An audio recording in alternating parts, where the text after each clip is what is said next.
بنی اسرائیل پر ایک ظالم بادشاہ حکومت کرتا تھا جس کا نام فرعون تھا۔ وہ خود کو خدا کہتا تھا اور لوگوں پر بہت ظلم کرتا۔ بنی اسرائیل اس کے غلام تھے۔ ایک رات فرعون کو خواب آیا کہ ایک بنی اسرائیلی لڑکا اس کی حکومت ختم کرے گا۔ وہ ڈر گیا اور حکم دیا کہ جو بھی بنی اسرائیلی لڑکا پیدا ہو اسے قتل کر دیا جائے۔ انہی دنوں حضرت موسیٰ علیہ السلام پیدا ہوئے۔ ان کی والدہ بہت پریشان ہوئیں لیکن اللہ تعالیٰ نے ان کے دل میں وحی کی، اسے دودھ پلاتی رہو اور جب خوف ہو تو اسے دریا میں ڈال دو، ہم اسے تمہارے پاس واپس لائیں گے اور اسے رسول بنائیں گے۔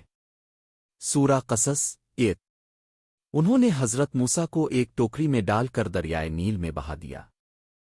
ٹوکری بہتی ہوئی فرعون کے محل کے پاس پہنچی۔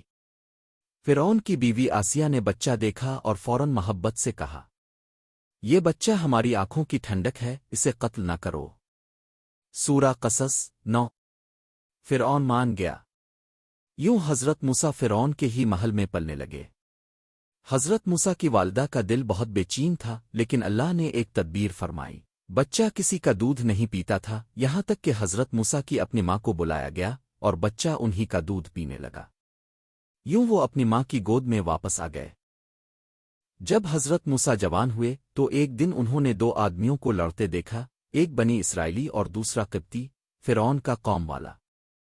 بنی اسرائیلی نے مدد مانگی، موسیٰ نے قبطی کو ایک مکہ مارا جو اتفاقنہ مر گیا۔ حضرت موسیٰ گھبرا گئے۔ اگلے دن انہیں خبر ملی کہ فرعون انہیں قتل کرنا چاہتا ہے۔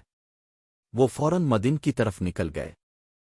مدین کے ایک کنویں پر حضرت موسیٰ نے دو لڑکیوں کو پانی کھینچنے میں مشکل میں دیکھا۔ انہوں نے ان کی مدد کی۔ لڑکیاں اپنے باپ حضرت شعیب علیہ السلام کے پاس گئیں اور حضرت موسیٰ کی نیکی کا ذکر کیا۔ حضرت شعیب علیہ السلام نے انہیں بلایا اور بعد میں اپنی بیٹی کی شادی حضرت موسیٰ سے کر دی۔ حضرت موسیٰ نے کئی سال مدین میں گزارے۔ ایک رات حضرت موسیٰ اپنی بیوی کے ساتھ مدین سے واپس آ رہے تھے کہ انہوں نے ایک جلتی ہوئی آگ دیکھی۔ وہ قریب گئے اور وہاں اللہ تعالیٰ نے ان سے خطاب کیا، اے موسیٰ، میں تمہارا رب ہوں، میں نے تمہیں چن لیا ہے، پس میری وحی کو سنو۔ سورہ طٰہٰ 11-13۔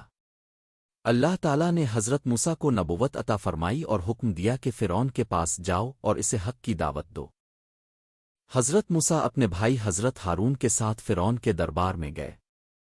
انہوں نے کہا، ہم اللہ کے رسول ہیں، بنی اسرائیل کو ہمارے ساتھ جانے دو۔ فرعون ہنسا اور کہا، کیا ہم نے تمہیں بچپن میں نہیں پالا اور تم نے ایک آدمی کو قتل کیا؟ موسیٰ نے کہا، میں نے غلطی کی تھی اور اب میں اللہ کا رسول ہوں۔ فرعون نے جادوگروں کو بلایا تاکہ موسیٰ کے معجزات کو جھوٹا ثابت کرے۔ جادوگروں نے رسیاں پھینکیں جو سانپ بن گئیں، لیکن حضرت موسیٰ نے اللہ کے حکم سے اپنا عصا لاٹھی پھینکا جو ایک بڑا اژدہا بن گیا اور سب رسیاں نگل گیا۔ جادوگر سجدے میں گر گئے اور بولے، ہم رب موسیٰ اور ہارون پر ایمان لائے۔ فرعون کو غصہ آیا مگر اس کا جادو ٹوٹ چکا تھا۔ فرعون بنی اسرائیل کو چھوڑنے پر تیار نہ تھا۔ اللہ نے مختلف عذاب نازل کیے، خون، ٹڈی، مینڈک، جوئیں، پانی کا خون بن جانا، مگر فرعون نہ مانا۔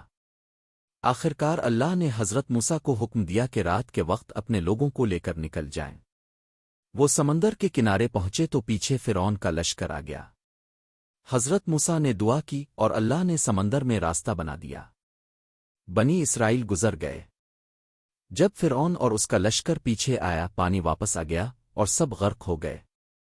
فرعون نے مرتے وقت کہا، اب میں ایمان لاتا ہوں رب موسیٰ پر، لیکن اللہ نے فرمایا، اب جب کہ پہلے تو نافرمان تھا۔ سورہ یونس 91۔